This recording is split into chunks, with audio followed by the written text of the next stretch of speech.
Hello guys, हम लोगों ने प्रीवियस वीडियोस में बहुत सारे लेसन्स के बारे में डिस्कशन करके रखा है।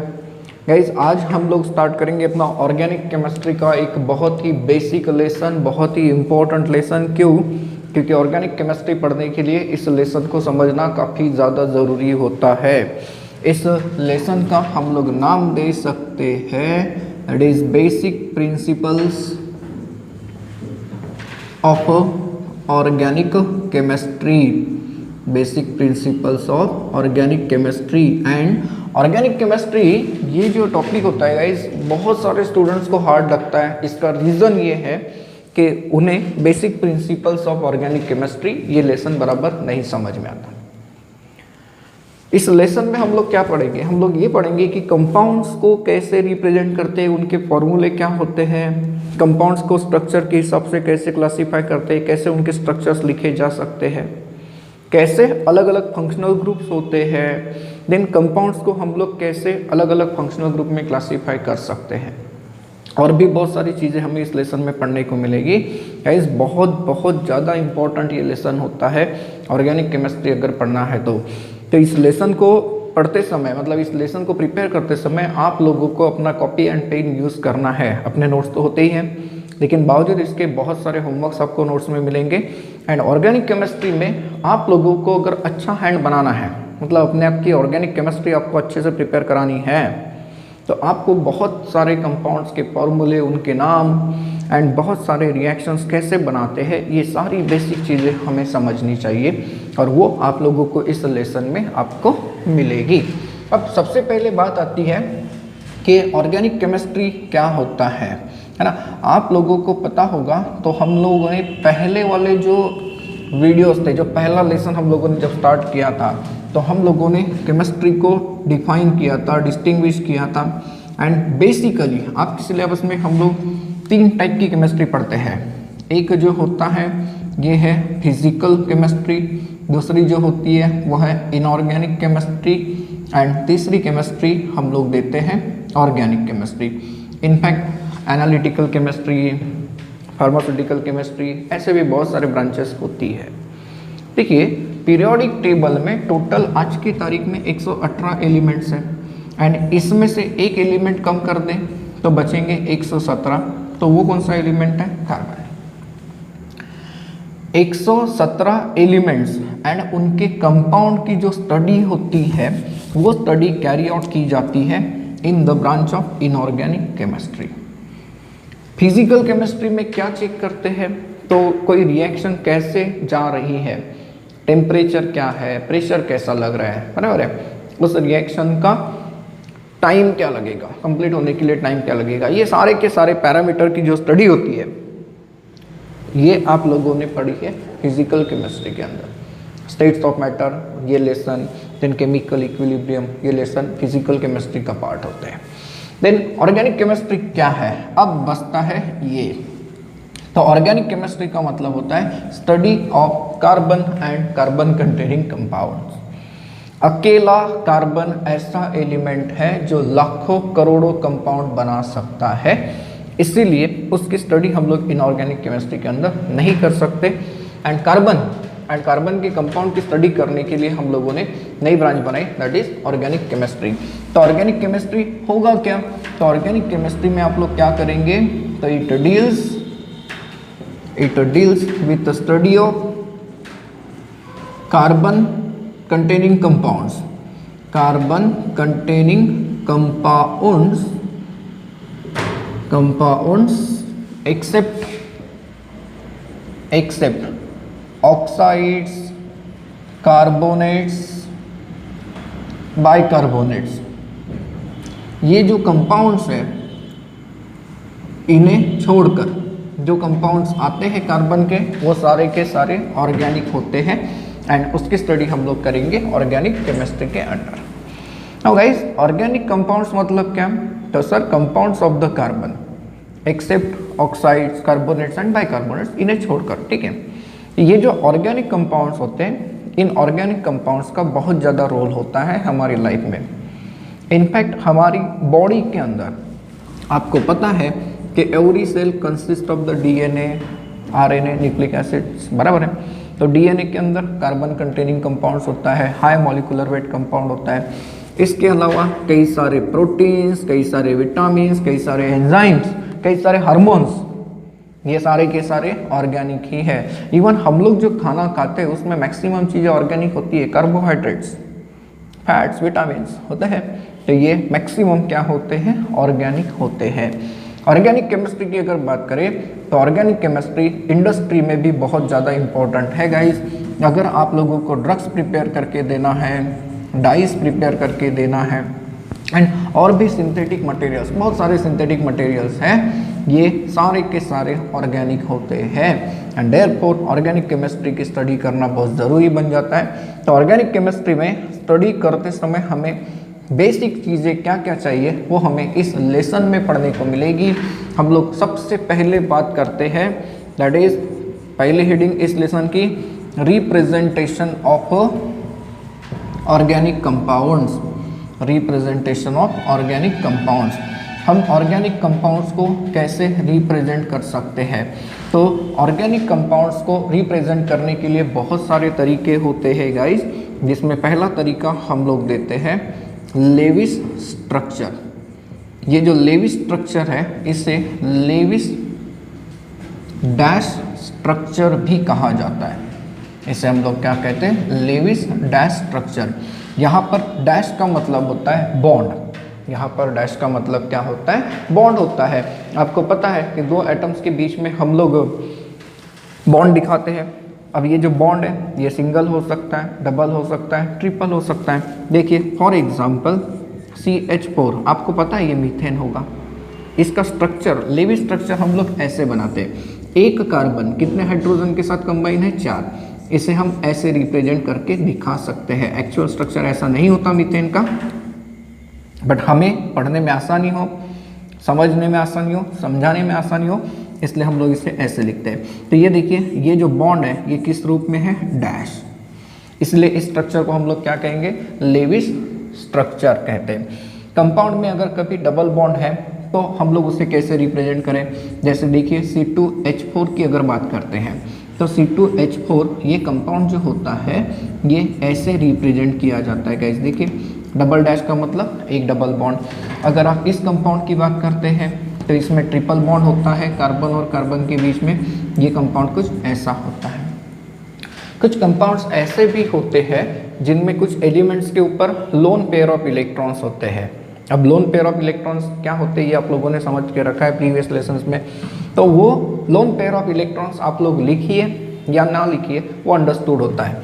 कैसे देखिए, जैसे CH3OH ये मिथाइल अल्कोहल है, इसे हम लोग मिथानॉल के नाम से भी जानते हैं। इसका डैश स्ट्रक्चर अगर बनाते हैं तो यू विल ऑब्जर्व कि एक कार्बन 3 हाइड्रोजन के साथ एंड एक OH ग्रुप के साथ बॉन्ड बना के रखा है। अब ये जो ऑक्सीजन है, ऑक्सीजन की नॉर्मल वैलेंसी 2 है, एंड ऑक्सीजन जब 2 बॉन्ड बनाता है नॉर्मली तो उसके ऊपर कितनी लोन पेयर्स होती है, 2। देखिए ये लोन पेयर है। इस कंपाउंड को देखिए CH3NH2 है, इसे हम लोग मिथाइल अमाइन के नाम से जानते हैं। कैसे नाम रखता है कंपाउंड्स का ये भी आगे पढ़ना है हमें इसी लेसन में। तो ये देखिए मिथाइल अमाइन जो होता है ना, इसे आप ऐसे लिखकर दिखा सकते हैं। नाइट्रोजन के 3 बॉन्ड्स बन गए तो ऑब्वियसली इसके ऊपर क्या आ गया, एक लोन पेयर। तो ये लोन पेयर रिप्रेजेंट करिए या ना करिए इससे कोई फर्क नहीं पड़ता, इट इज़ अंडरस्टूड। हाँ, जब रिएक्शंस में हम लोग मैकेनिज्म वगैरह शो करते हैं तब हमें लोन पेयर्स दिखाने पड़ते हैं क्योंकि रिएक्शन में वो इन्वॉल्व हो सकते हैं। ये पहला तरीका है और सिंपल तरीका है, मीन्स मैक्सिमम केसेस में हम लोग लेविस स्ट्रक्चर का इस्तेमाल करते भी हैं। देन दूसरा जो तरीका होता है गाइस, इसे हम लोग कहते हैं कंडेंस्ड फॉर्मूला। क्या कहते हैं, कंडेंस्ड फॉर्मूला। अब देखिए लेविस स्ट्रक्चर अगर किसी ऐसे कंपाउंड का बनाना है जिसमें 5 कार्बन या 10 कार्बन या 100 कार्बन है तो क्या पॉसिबल होगा ऐसे स्ट्रक्चर के साथ डील करना, नहीं। इसीलिए हम लोग क्या करते हैं, फॉर्मूले को कंडेंस करते, छोटा करते हैं।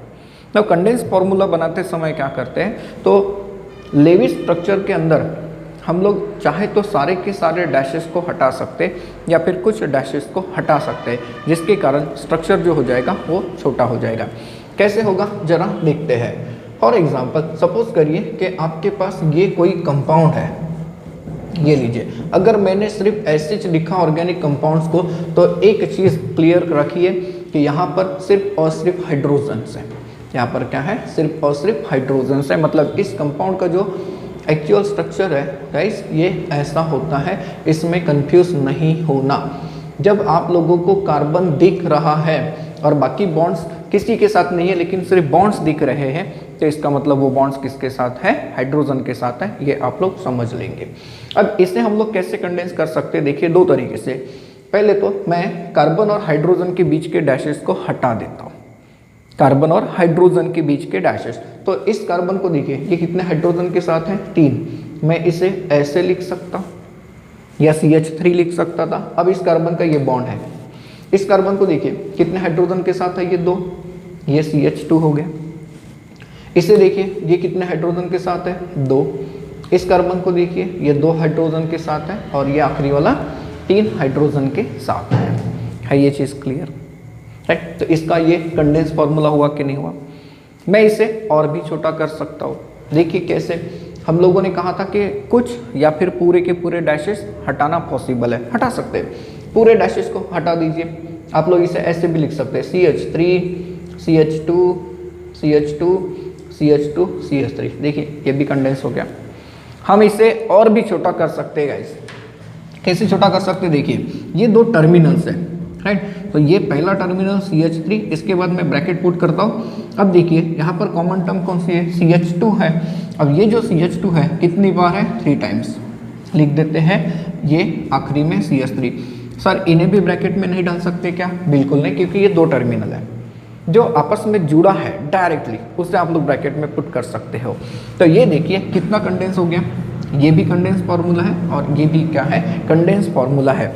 सर अगर कंपाउंड में कार्बन एंड हाइड्रोजन के अलावा अगर कोई एटम होता, तब भी क्या हम लोग उसे कंडेंस कर सकते थे, बिल्कुल कर सकते थे गाइस। देखिए जैसे मान लीजिए कि हमारे पास ये कंपाउंड है, इसे कंडेंस करिए तो आपको दिख रहा है 1 2 3 4 5 कार्बन के बाद OH है।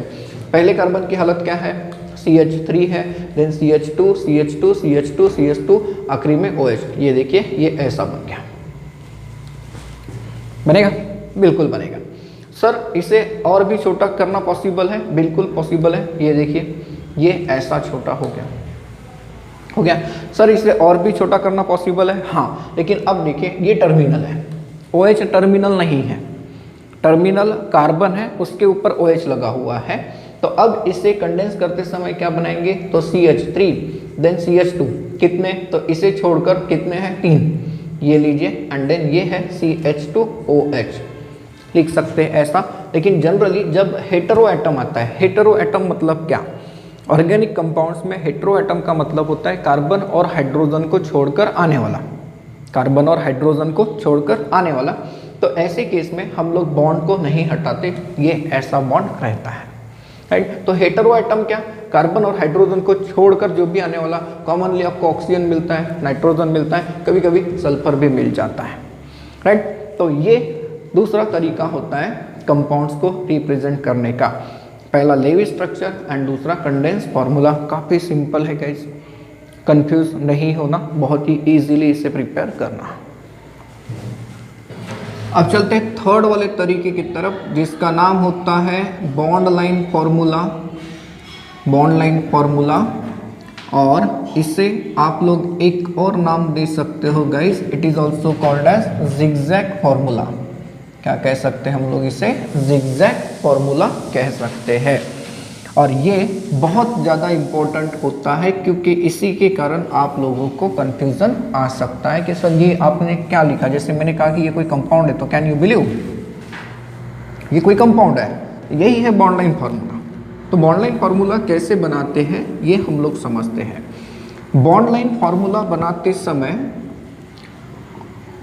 All the carbon and hydrogen atoms from Lewis structure are eliminated, or you can say are hidden, सबको छुपा देते हैं। मतलब क्या, मतलब बॉन्ड लाइन फॉर्मूले में आपको कार्बन और हाइड्रोजन को नहीं दिखाना है। मैंने कार्बन और हाइड्रोजन कहा, बाकी हेटेरो एटम अगर होगा तो दिखाना पड़ेगा, बराबर है ना। बॉन्ड लाइन फार्मूला बनाने के लिए कोई बहुत ज़्यादा रूल्स की ज़रूरत नहीं होती। आप लोगों को करना क्या है कि जो कंपाउंड आपके सामने दिया है उसमें लॉन्गेस्ट चेन कार्बन एटम की ढूंढना है एंड उस चेन को जिगजैग मैनर में ड्रॉ करना है। क्या करना है? लॉन्गेस्ट चेन, बराबर है, longest chain of carbon atoms is drawn in zigzag manner। देखिए उसे आप लोगों को कैसे बनाकर देना है? जिगजैग मैनर में बनाकर दिखाना है। जो भी ब्रांचिंग होगी जिस कार्बन पे होगी हम लोग उसे आइडेंटिफाई कर सकते हैं। देखिए क्लियर हो रहा है कि कार्बन और हाइड्रोजन्स को नहीं दिखाना है। सर फिर कंपाउंड में सिंगल बॉन्ड हो सकता है, डबल बॉन्ड हो सकता है? हाँ होगा, वो भी यहाँ पर दिखेगा। कैसे दिखेगा जरा देखते हैं। सबसे सिंपल कंपाउंड से हम लोग स्टार्ट करते हैं। कोई भी एक कंपाउंड, ये जो लेवी स्ट्रक्चर मैंने लिखा गाइस, इसे आप लोग कंप्लीट स्ट्रक्चर भी कहते हो। सर कंप्लीट में तो हाइड्रोजन दिखाना चाहिए, हाँ वो बहुत बड़ा आंसर हो जाएगा। तो जब भी किसी ने कहा कि इसका कंप्लीट स्ट्रक्चर लिखिए तो ऐसा स्ट्रक्चर बना दीजिए, कोई रॉन्ग नहीं देगा। अब इसका जिगजैग फॉर्मूला बना के देना है, ऐसा मैंने कहा। तो जिगजैग फॉर्मूला बनाते समय कार्बन हाइड्रोजन को हटाना है। सर इसमें तो कार्बन और हाइड्रोजन ही है, हाँ। एंड लॉन्गेस्ट चेन को जिगजैग मैनर में लिखना है। देखिए लॉन्गेस्ट चेन का मतलब क्या? इसमें तो पूरे के पूरे कार्बन एटम एक चेन में जुड़े हुए हैं। 1 2 3 4 5 टोटल कार्बन कितने? 5। ये जो 5 कार्बन है इसे जिगजैग मैनर में कैसे अरेंज करना है? तो स्टार्टिंग फ्रॉम हियर, अगर मैंने यहाँ से स्टार्ट किया तो 1 2 3 4 5, देखिए ये जिगजैग चेन आ गई। यह कार्बन है, एक कार्बन, दूसरा कार्बन, तीसरा कार्बन, चौथा कार्बन, पांचवा कार्बन, बराबर है। तो इसे अगर हम लोग ठीक से देखें तो यहाँ पर कौन है? CH3 है। यहाँ पर कौन है? CH2 है। यहाँ पर कौन दिख रहा है? CH2। यहाँ पर कौन है? CH2। यहाँ पर CH3। तो सर ये बॉन्ड लाइन फार्मूला हो गया? नहीं, ये बॉन्ड लाइन फार्मूला नहीं हुआ, क्योंकि आपको कार्बन और हाइड्रोजन नहीं दिखाना है। आप लोग चाहे तो इसे ऐसे ड्रॉ कर सकते थे, कोई फर्क नहीं पड़ता। कोई ऐसा रूल नहीं है कि यहाँ से स्टार्ट होना चाहिए। तो आप लोगों ने जो जिगजैग चेन बना के रखी है ये ऐसे आगे है ना। कितने कार्बन की? 5। 1 2 3 4 5। ये जो फॉर्मूला है ये इस कंपाउंड का बॉन्ड लाइन फार्मूला है। ये इस कंपाउंड का क्या है? Bond line formula. क्योंकि देखिए कार्बन एंड हाइड्रोजन बिल्कुल नहीं है। सर कंपाउंड में अगर डबल बॉन्ड होता या फिर ब्रांचेस होते या फिर कोई दूसरे ग्रुप होते तो हम लोग उन्हें भी देखते हैं। सपोज करिए कि मेरे पास कोई एक ऐसा कंपाउंड आता है। ये कंपाउंड अगर हमारे पास है तो अब हम लोग इसका बॉन्ड लाइन फार्मूला कैसे बना पाएंगे? इसका बॉन्ड लाइन फार्मूला हम लोग कैसे बना पाएंगे जरा चेक करते हैं। अब इसमें लॉन्गेस्ट चेन आप लोग देखिए, पहले तो सीधी चेन को सिलेक्ट कर दीजिए, इसे हम लोग ब्रांच मान लेते हैं, ठीक है। तो कितने कार्बन है? 1 2 3 4 5 6। 6 कार्बन आइटम ड्रॉ करिए। 1 2 3 4 5 6 हो गए। 1 2 3 4 5 6। अब देखिए सीधे चेन में सेकेंड वाले कार्बन के ऊपर कौन है? CH3। सर ये तो ऐसे नीचे की तरफ लटकता है। हाँ आप लोग इसे ऐसे लिख सकते, देखिए CH3। कार्बन और हाइड्रोजन नहीं दिखाना है ना, तो ये कार्बन और हाइड्रोजन है। यहाँ पर लिखते तो कंपाउंड का स्ट्रक्चर कुछ अच्छा नहीं दिखता, इसलिए मैंने इसे यहाँ पर रखा। फिर इसके बाद CH2 है, हाँ है। इसके बाद CH2 है, बिल्कुल है। सर यहाँ पे CH है और इसके ऊपर OH है, तो मतलब यहाँ पर OH ऐसा है यहाँ पर क्या प्रेजेंट है? OH। ये इस कंपाउंड का बॉन्ड लाइन फार्मूला हो गया। अब अगर सर कंपाउंड में ज़्यादा ब्रांचेस है तो चलो मान लेते हैं बहुत सारे ब्रांच वाला कंपाउंड बना लेते हैं। बहुत सारे ब्रांच वाला कंपाउंड बना लेते हैं। यहाँ पर CH3 डाल दी तो यहाँ पर NH2, यहाँ पर CH, यहाँ पर OH। कोई भी कंपाउंड होगा, जब नॉमेनक्लेचर के रूल्स पढ़ेंगे तो हम लोग इसका भी नाम बना लेंगे, राइट। अब इसमें देखिए तो सीधी सीधी इस चेन को सिलेक्ट कर लेते हैं। जिगजैग बनाने के लिए कितने कार्बन है? 1 2 3 4 5 6 7 हो गए। अब 7 कार्बन बना लीजिए। 1 2 3 4 5 6 7 हो गए। 1 2 3 4 5 6 7। देखिए कौन से कार्बन पे क्या है? सर इस सेकेंड वाले कार्बन पे, यहाँ पर अभी मैंने इसे सेकेंड कहा, रूल के हिसाब से सेकेंड नहीं है, ठीक है। अभी हम इस साइड से स्टार्ट कर रहे हैं तो लेफ्ट हैंड साइड से सेकेंड वाला। तो सेकेंड वाले कार्बन पे आपको 2 CH3 दिख रहे हैं, तो सर एक तो ऐसे लिखना है, आपने समझाया था। हाँ अब ये हो गया ऊपर वाला। अब इसका क्या करें? तो सर इसे यहाँ पर लगा सकते हैं, बिल्कुल लगा सकते हैं, बिल्कुल अब लगा सकते हो। या फिर दूसरा तरीका है, देखिए कैसा, 7 कार्बन एटम बना लीजिए, 1 2 3 4 5 6 7 हो गए। कैसे, 2 CH3 इस कार्बन पे जुड़े हैं, तो एक CH3 ऐसा, ये दूसरा CH3, आपकी मर्जी, आप ऐसे लिखिए चलेगा, दोनों चलेंगे। ठीक है, फिर आगे चलते हैं। CH2 है, हाँ है। फिर इस कार्बन पे, सर इस कार्बन पे एक CH3 है, CH3 है तो शो नहीं करना, कार्बन हाइड्रोजन शो नहीं करना, और एक क्या है, NH2, ऐसे बना सकते, डेफिनेटली बना सकते हैं। सर क्या ऐसे नहीं हो सकता था, बना सकते थे, CH3 एंड यहाँ पर क्या, NH2, बिल्कुल बन सकता है, लेकिन बेसिकली ऐसे भी बनाते हैं कंपाउंड्स, चेंज मतलब कंफ्यूज नहीं होना। फिर आगे देखिए, CH एंड देन OH है ना, CH एंड OH, मतलब यहाँ पर OH है तो मैं इसे यहाँ पे लगा देता हूँ। सर ये ऊपर था, कोई फर्क नहीं पड़ता, ऊपर का ग्रुप नीचे लगा दो, कोई फर्क नहीं पड़ता, पोजीशन चेंज नहीं होनी चाहिए, मतलब इस कार्बन पे तो इसी कार्बन पे रहना चाहिए, इधर नहीं आना चाहिए। ठीक है, फिर उसके बाद CH2, उसके बाद CH3 है। अब मैंने आप लोगों को ऐसे कंपाउंड्स के बॉन्ड लाइन फॉर्मूले दिए गाइस जहाँ पर सिर्फ सिंगल बॉन्ड्स है। देखिए सारे के सारे कंपाउंड सिंगल बॉन्डेड है। यहाँ पर आप लोगों को कुछ रूल्स याद रखने हैं। ये जो टर्मिनल होते हैं, टर्मिनल्स, ठीक है, टर्मिनल्स पे क्या होता है, तो टर्मिनल्स पे हमेशा ये वाला ग्रुप होता है जिसे हम लोग मिथाइल ग्रुप कहते हैं। कैसे कहते हैं, क्यों कहते हैं, आएगा इसी लेसन में आएगा, लेकिन अभी याद रखिए टर्मिनल पे कौन है, CH3 ग्रुप है, मतलब एक कार्बन 3 हाइड्रोजन के साथ एंड उसका चौथा बॉन्ड ये है। कार्बन के 4 बॉन्ड्स होते हैं, देख लीजिए CH3 है, ये भी टर्मिनल है, ये भी टर्मिनल बन गया, ये इस साइड का टर्मिनल, ये इस साइड का टर्मिनल बन गया। फिर आखिरी में देखिए ये CH3 है, ये देखिए टर्मिनल बन गया। क्लियर ये पॉइंट, तो टर्मिनल पे क्या है, CH3 है। अब जहां पे 2 सिंगल लाइंस ज्वाइंट होती है, 2 सिंगल लाइंस ज्वाइंट, तो वहां पे क्या होता है, तो ये देखिए यहाँ पे ऐसा दिखता है ना, हाँ ये दिख रहा है, ये दिख रहा है। तो सर यहाँ पे क्या होगा, अभी मैंने आपको बताया कि कार्बन के 4 बॉन्ड होने चाहिए। यहाँ पे देखिए ये कार्बन है, एक और एक, 2 बॉन्ड दिख रहे हैं, बाकी के 2 नहीं दिख रहे हैं, तो जो नहीं दिख रहे हैं वो हाइड्रोजन के साथ है, जो नहीं दिख रहे हैं वो किसके साथ है, हाइड्रोजन के साथ, मतलब यहाँ पर क्या होता है, CH2 होता है। तो जहाँ पर भी 2 लाइंस ज्वाइंट होती है गाइस, यहाँ पर आपको हमेशा CH2 मिलता है। सर 3 सिंगल लाइन अगर ज्वाइंट होती है तो ढूंढो क्या मिलता है, देखिए 3 सिंगल लाइन कहाँ पर है, ये 1 2 3, तो जब 3 सिंगल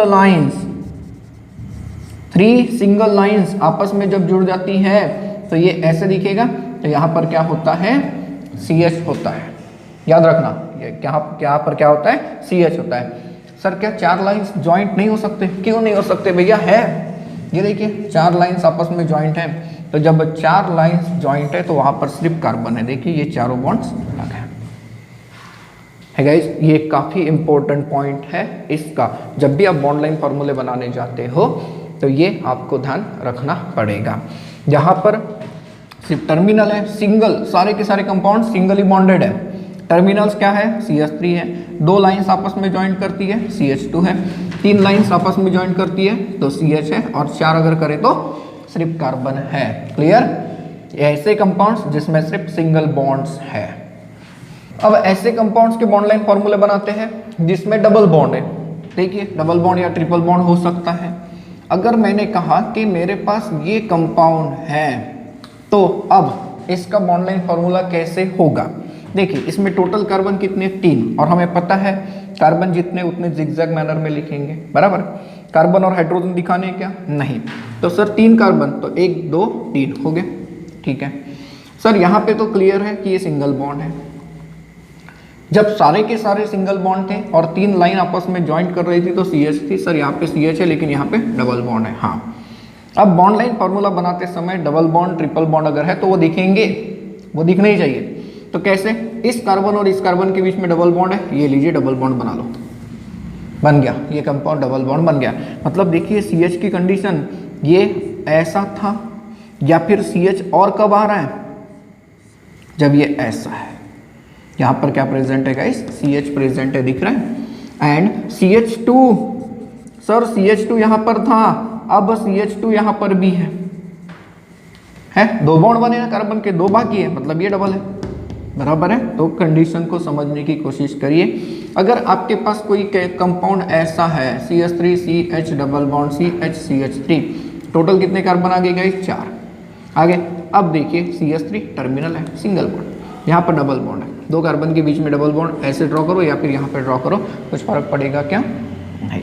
क्लियर हो रहा है? सर क्या एक से ज़्यादा डबल बॉन्ड हो सकते हैं? बिल्कुल हो सकते हैं। देखिए अगर कहीं ऐसा कंपाउंड आपके सामने आता है तो इसमें देखिए 2 डबल बॉन्ड है, टोटल कार्बन कितने? 4। ये लीजिए, कहाँ कहाँ पे डबल बॉन्ड है सर? यहाँ और यहाँ, इस टर्मिनल पे, इस टर्मिनल है, बन गया बॉन्ड लाइन फॉर्मूला।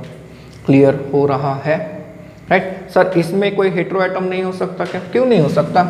बिल्कुल हो सकता है। CH2 double bond CH CH2OH, देखिए कितने कार्बन की चेन है? 3। ठीक है, अब ये 3 कार्बन हो गए, कार्बन एंड हेटेरो एटम के बीच का बॉन्ड दिखाना पड़ता है, वो जुड़े हुए हैं, ये तो पता चलेगा ना, मतलब ये कार्बन ऑक्सीजन के साथ जुड़ा है, ये लीजिए यहाँ पर कौन है? OH, इसे नहीं हटा सकते। सर हाइड्रोजन को हटाना था, हाँ, कार्बन के ऊपर जो था उससे भैया, बाकी एलिमेंट के ऊपर जो है उसे नहीं। तो यहाँ पर OH जैसे कि वैसा रहेगा। अब डबल बॉन्ड देखिए यहाँ पर है, आ गया। तो bond line formula clear. Compound में ट्रिपल बॉन्ड अगर है तो कंपाउंड में अगर ट्रिपल बॉन्ड है तब भी हम लोग रिप्रेजेंट कर सकते हैं बॉन्ड लाइन फॉर्मूले से। कैसे कर सकते हैं दिखाता हूँ आप लोगों को, चेक करिए। ये कंपाउंड ट्रिपल बॉन्ड है, इसमें 3 कार्बन है, तो सर 3 कार्बन की चेन तो ऐसे होती है, हाँ। अब इस कार्बन के बीच में ट्रिपल बॉन्ड है, तो ये लीजिए डबल बॉन्ड, ये लीजिए ट्रिपल। क्लियर हो रहा है? अगर कभी कंपाउंड ऐसा होता तो कितने कार्बन है? 4। ये लीजिए सेकेंड और थर्ड के बीच में क्या आ गया? Triple bond. सेकेंड और थर्ड मतलब इधर से जाए तो सेकेंड, ये थर्ड, इधर से जाए तो ये सेकेंड, ये थर्ड, तो सेकेंड और थर्ड के बीच में क्या आ गया? ट्रिपल बॉन्ड आ गया। कैसे क्लियर हुआ? बॉन्ड लाइन फॉर्मूले कैसे बनते हैं ये क्लियर है। तो साइक्लिक कंपाउंड्स अगर हैं तो हम लोग उसके भी बॉन्ड लाइन फॉर्मूले बना सकते हैं। देखिए कैसे, कंपाउंड साइक्लिक भी होते हैं, हाँ होते हैं। इसे देखो, यहाँ पर आप लोगों को दिखता है कि 3 कार्बन है, लेकिन तीनों आपस में जुड़े हैं, और वो भी ऐसे ओपन चेन में नहीं है, सीधे सीधे नहीं है, ट्रायंगल के फॉर्म में। तो सर 2 सिंगल लाइंस जहाँ पे जॉइंट होती है वहाँ पे CH2 होता है, आ गया। यहाँ पर भी CH2 आएगा, यहाँ पर भी क्या आएगा? CH2 आएगा। तो ऐसा किसी ना किसी कंपाउंड का फॉर्मूला है, बराबर है। ये क्या सर ड्राइंग बना रहे हैं? ये देखिए है, ये किसी ना किसी कंपाउंड का क्या है? बॉन्ड लाइन फॉर्मूला है। तो आप लोग bond line formula and condense formula ये बना सकते हैं या नहीं बना सकते? क्लियर हो गया? तो बॉन्ड लाइन फॉर्मूला बहुत ज़रूरी है। अब आपके लिए होमवर्क, बॉन्ड लाइन फॉर्मूले से सिंपल फॉर्मूले बना के देखिए। ये देखिए, मैं कुछ कंपाउंड्स आप लोगों को देता हूँ।